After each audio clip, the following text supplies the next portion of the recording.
Hello guys, কেমন আছো সবাই? আশা করছি সবাই খুব ভালো আছো। আজকে মাসির বাড়ি যাচ্ছি মা আর মেয়েকে নিয়ে। আহ, দেখতেই পাচ্ছ রাস্তায় চলে এসেছি। তো এবার যাবো মার্কেটের দিকে কিছু ফল আর মিষ্টি নেওয়ার জন্য।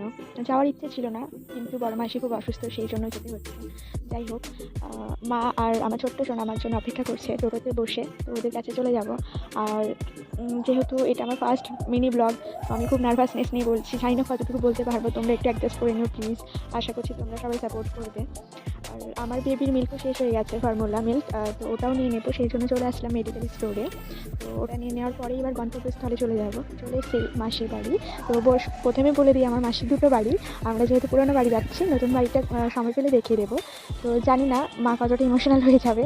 তো এই দেখো, বড় বড় মাসির নতুন বাড়িতে চলে এসেছি। এখনও পর্যন্ত ওখানে কেউ থাকে না, তো সেই জন্য লকই আছে। জানি না দেখাতে পারবো কিনা ভেতরটা। তো হ্যাঁ, লকই আছে। তো দেখাতে পারলাম না, সরি, পরে আবার কখন আর এসে দেখাবো। তো আমার